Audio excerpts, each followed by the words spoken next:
अगर आप पारंपरिक खेती करते हैं तो आपकी खेती के अंदर आप ज़्यादा मुनाफा नहीं कमा पाएंगे। तो जो भी आप खेती करते हैं आप उनके साथ आधुनिक खेती की ओर बढ़े। आज के वीडियो में हम बात करने वाले हैं खेती से संबंधित ऐसे टॉप 5 व्यवसाय के बारे में, यानी कि बिजनेस आइडिया के बारे में। खेती करने के साथ साथ में अगर करते हैं तो आप उनसे लाखों रुपए का मुनाफा कमा सकते हैं। तो अभी तक हमारे YouTube चैनल को आपने सब्सक्राइब नहीं करा है तो नीचे दिए हुए बटन पर जल्दी से क्लिक करके सब्सक्राइब कर लीजिए और बिना किसी देरी के इस वीडियो को अपन शुरू करते हैं।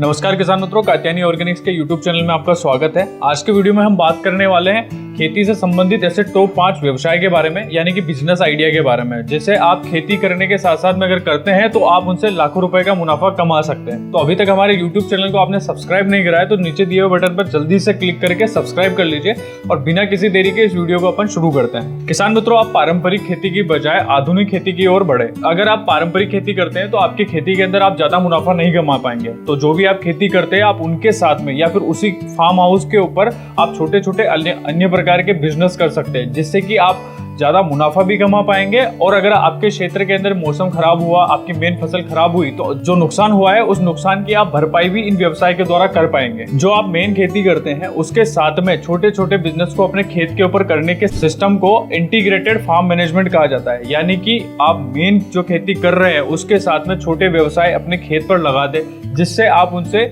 मेन खेती की तुलना में एक अतिरिक्त इनकम भी प्राप्त कर सकते हो। इंटीग्रेटेड फार्म मैनेजमेंट का सीधा सिंपल सा मतलब होता है, जो आप मेन खेती करते हैं जैसे चना हो, सरसों हो, गेहूं हो, ये फसलें जो आप लगाते हो, इनके साथ में आप कुछ दूसरे बिजनेस जैसे कि पशुपालन हो, मधुमक्खी पालन हो, वर्मी कंपोस्ट हो, इन प्रकार के जो व्यवसाय अगर आप अपने खेत के ऊपर लगाते हो या फिर करते हो क्रियाओं को, उसे इंटीग्रेटेड फार्म मैनेजमेंट कहा जाता है। जो भी अवशेष इन क्रियाओं के द्वारा निकलेगा उसी अवशेष को आप अपनी जो मुख्य फसल लगाते हो उसके अंदर आप इनको इस्तेमाल में ले। जैसे कि गोबर की खाद है, गोबर की खाद को आप अपनी जो मेन फसल लगाते हैं उसके अंदर आप उसको इस्तेमाल में ले सकते हो। तो इसी प्रक्रिया को, इसी पूरे सिस्टम को इंटीग्रेटेड फार्म मैनेजमेंट कहा जाता है। तो किसान मित्रों, वीडियो में हम आगे बढ़ते हैं और बात करते हैं इंटीग्रेटेड फार्म मैनेजमेंट के अंतर्गत आने वाले सबसे पहले और सबसे बेहतरीन व्यवसाय यानी कि पशुपालन के बारे में। हालांकि पशुपालन खेती से पहले ही किया जा रहा है, यानी कि लगभग 13,000 ईसा पूर्व से ही पशुपालन किया जा रहा है। पशुपालन करने से दूध तो प्राप्त होगा ही है, उसके अलावा उससे कई सारे बाई प्रोडक्ट्स भी निकलते हैं, जैसे कि गोबर हो या फिर गौमूत्र हो। किसान मित्रों, गौमूत्र की अगर मैं बात करूं तो इसकी ऑनलाइन काफी ज्यादा रेट है। अगर आपको यकीन नहीं होता तो आप एक बार जरूर इसकी ऑनलाइन रेट चेक कर लें। आप चाहे तो गौमूत्र का जैविक कीटनाशक भी बना सकते हैं, या फिर अगर आप इसे स्टोर करके एक साथ बेचना चाहे तो बेच भी सकते हैं। और इसकी रेट की अगर मैं बात करूं तो ऑनलाइन रेट इसका एवरेज औसत रेट लगभग 400 से 500 रुपए लीटर के हिसाब से रहता है। और अगर आप इसे गवर्नमेंट को देना चाहे तो गवर्नमेंट भी इसे खरीदती है, और गवर्नमेंट का जो रेट होता है वो लगभग 4 से 5 रुपए लीटर के आसपास रहता है। इसी प्रकार से आप गोबर के द्वारा भी कई प्रकार के बिजनेस कर सकते हो, जैसे कि अगर आप चाहे तो गोबर को डायरेक्ट किसानों को बेच भी सकते हो। अगर आप इसे नहीं बेचते हो तो इसके कई सारे उत्पाद बनाए जा सकते हैं जिनकी मार्केट में काफी अच्छी रेट है। यानी कि आप इसके उपले यानी कि कंडे बनाकर डायरेक्ट ऑनलाइन बेच सकते हो, या फिर अपने खेत पर आप एक गोबर गैस प्लांट बना सकते हो। इस गोबर गैस प्लांट से आप अपने घर में खपत होने वाली गैस को इसके द्वारा इस्तेमाल में ले सकते हो। अगर आपके पास में 4 से 5 पशु है तो आपको 4 क्यूबिक मीटर गोबर गैस प्लांट लगाना चाहिए, और जिसकी कुल लागत 25,000 रुपए के आसपास आएगी, जिसे भी आप भारत सरकार के द्वारा 50% तक सब्सिडी प्राप्त कर सकते हैं। तो किसान मित्रों, पशुपालन आपके लिए काफी अच्छा व्यवसाय हो सकता है, जिसे आप खेती के साथ साथ में अपने खेत के ऊपर कर सकते हैं। किसान मित्रों, वीडियो में हम आगे बढ़ते हैं और बात करते हैं इंटीग्रेटेड फार्म मैनेजमेंट के दूसरे सबसे तगड़े व्यवसाय के बारे में, जिसे हर किसान करना पसंद भी करता है और उसको करना काफी आसान है। जी हाँ किसान मित्रों, मैं बात कर रहा हूँ वर्मी कंपोस्ट के बारे में। वर्मी कंपोस्ट सुनने में काफी मुश्किल प्रक्रिया लगती है, लेकिन अगर आप इसे करते हैं तो ये काफी आसान है। आपको इसको करने के पहले सबसे पहले आपको अच्छी सड़ी हुई गोबर की खाद लेना है और उस गोबर की खाद को लाइनों में बिछा देना है। उसके बाद में उसमें हल्का पानी छिड़क देना है, जिससे उसकी सारी गर्मी जो है वो निकल जाए। उसके बाद में उसके अंदर आपको केचुए छोड़ देना है। केचुए छोड़ने के बाद में आपको जो भी लाइन के ऊपर गोबर बिछा रखा है उसको ऊपर से पराली से ढक देना है, जिससे क्या होगा कि डायरेक्ट सनलाइट उसके कांटेक्ट में नहीं आएंगे और केचुए मरेंगे नहीं। तो किसान मित्रों, केचुए बिछाने के बाद में लगभग 2 से 3 महीने के अंदर वर्मी कंपोस्ट बनना तैयार हो जाता है। जब ऊपर की परत हल्की भुरभुरी हो जाए तो समझ लीजिए कि वर्मी कंपोस्ट तैयार हो चुका है। तो आपको क्या करना है, उस ऊपर की जो परत है हल्की जो भुरभुरी हो गई है उसे साइड से करके छान के उसे बाहर कर लेना है, या फिर कट्टों के अंदर पैक करके रख लेना है। अब आप इस वर्मी कंपोस्ट को चाहे तो अपने खेत के अंदर इस्तेमाल में ले लीजिए, अगर अपने खेत में इस्तेमाल नहीं लेना चाहते तो आप इसे दूसरे किसानों को बेच भी सकते हैं। आपके यहाँ पे अगर किसान इसको खरीदने के लिए तैयार नहीं है तो आप सीधा काम करें, अब आपके क्षेत्र के अंदर जो छोटे नर्सरी वाले होते हैं आप उन्हें बेच सकते हैं, या फिर जो किचन गार्डन करते हैं, होम गार्डन करते हैं, आप उन्हें भी इस वर्मी कंपोस्ट को बेच सकते हैं। वो काफी महंगी रेट के अंदर इसको खरीदते हैं तो आपको काफी अच्छा मुनाफा भी इसके अंदर प्राप्त हो जाएगा। किसान मित्रों, इंटीग्रेटेड फार्म मैनेजमेंट के अंदर हमने तीसरे ऐसे व्यवसाय को रखा है जिसे कुछ किसान फुल टाइम करना पसंद करते हैं, लेकिन मैं आपको सुझाव दूंगा कि अगर आप शुरुआत में इसे कर रहे हैं तो आपको इसे अपनी मेन खेती के साथ में एक अतिरिक्त व्यवसाय के रूप में ही करना है। जी हाँ किसान मित्रों, मैं बात कर रहा हूँ मधुमक्खी पालन के बारे में। मधुमक्खी पालन काफी अच्छा व्यवसाय है जिसके आपको काफी सारा बाई प्रोडक्ट मतलब अतिरिक्त उत्पाद प्राप्त होते हैं, जिससे आप शहद भी प्राप्त कर सकते हैं। शहद के अलावा आप मोम हो या फिर उसके अलावा जो है इसके कई सारे फायदे होते हैं, जिससे अगर आप खेती के साथ में करते हो तो काफी अच्छा मुनाफा कमा सकते हैं। इसको करने के लिए आपको सबसे पहले क्या करना है, कुछ बॉक्स लेने हैं। उस एक बॉक्स के अंदर लगभग 8 से 10 फ्रेम लगेगी। अगर आप मधुमक्खी पालन कर रहे हैं तो इंडिया के अंदर मुख्यतः 2 प्रजातियां ही फेमस है मधुमक्खी की। पहली है एपिस डोरिसाटा और दूसरी है एपिस सेरेना।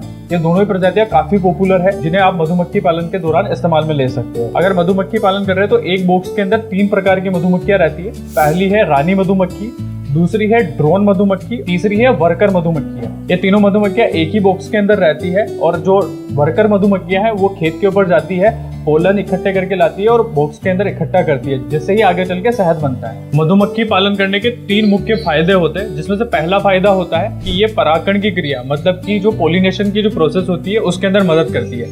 अगर आपके खेत के अंदर क्रॉस पोलिनेटेड क्रॉप जैसे कि मक्का हो, जीरा हो, करेला हो, अगर ये फसलें आपने लगा रखी है तो इनके अंदर पोलिनेशन की प्रक्रिया काफी कम होती है। ये क्रॉस पोलिनेटेड क्रॉप है जो कि सीधा सीधा मधुमक्खियों के ऊपर निर्भर होती है। तो अगर आपके खेत के ऊपर अगर आपने बॉक्स लगा रखे हैं और उसके अंदर मधुमक्खियां हैं तो इन फसलों के अंदर पोलिनेशन की प्रक्रिया काफी अच्छे से होगी, जिसके अंदर आपको प्रति वर्ष 25 से 30% तक उत्पादन आपकी फसलों के अंदर ज्यादा देखने को मिलेगा। मधुमक्खी पालन करने का दूसरा सबसे बड़ा और सबसे मुख्य फायदा यह होता है कि आपको इससे शहद प्राप्त होता है। और शहद की अगर मैं आज के रेट में मार्केट रेट की बात करूं तो लगभग 200 से 300 रुपए प्रति लीटर के हिसाब से मिलता है। तो ये आपको अतिरिक्त इनकम देने का काफी अच्छा सोर्स है।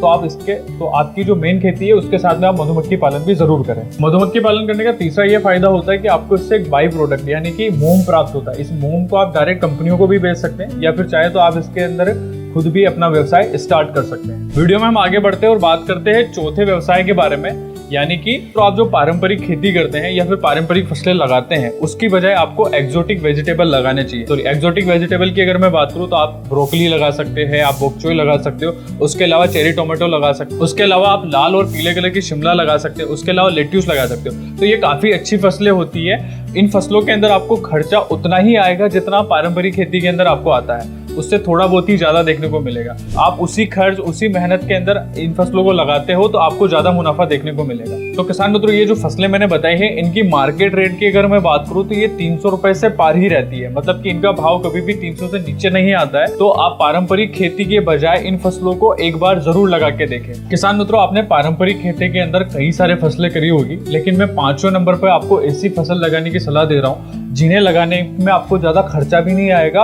और आप उससे ज्यादा मुनाफा भी कमा सकते हो। अगर आप इस 5वें नंबर की फसल को लगाते हो तो आपकी जो मुख्य फसलें हैं उसके अंदर कीटों और रोगों से रक्षा भी होगी, यानी कि ये एक ट्रैप क्रॉप के रूप में भी काम करती है। तो किसान मित्रों, मैं बात कर रहा हूँ गेंदे की फसल के बारे में। गेंदा फूलों की फसलों में लगाई जाने वाली सबसे ज्यादा फसल है और इसकी अगर मैं बात करूं खर्च जो रहता है वो बिल्कुल न्याय के बराबर आता है और ये सबसे कम खर्च में सबसे ज्यादा मुनाफा देने वाली फसल है। अगर आप इंटीग्रेटेड फार्म मैनेजमेंट के अंदर गेंदे की खेती करते हैं तो आप जो मुख्य फसल लगी हुई है उसकी बाउंड्री पर गेंदे की फसल को लगा दें, जिससे आपको 3 मुख्य फायदे देखने को मिलेंगे। पहला है, गेंदे की फसल अपनी ओर मधुमक्खियों को आकर्षित करती है, जिससे क्या होगा, आपके खेत के अंदर मधुमक्खियां आएगी और जो आपने मेन फसल लगा रखी है उसकी परागण की क्रिया में मदद मिलेगी। तो इससे आपकी जो मुख्य फसल है उसके अंदर परागण की क्रिया जल्दी होगी, तो आपको दाने की साइज और दाने की क्वालिटी वो काफी अच्छी देखने को मिलेगी, जिसका सीधा सीधा असर आपकी फसल की पैदावार के ऊपर पड़ेगा। दूसरा फायदा यह है कि अगर आपके खेत के अंदर नेमाटोड यानी कि सूत्रकृमि की समस्या ज्यादा देखने को मिलती है तो आपको सीधा सिंपल सा एक काम करना है, आपके खेत की बाउंड्री पर गेंदे की फसल को लगा देना है, क्योंकि गेंदे की फसल एक ट्रैप क्रॉप के रूप में काम करती है,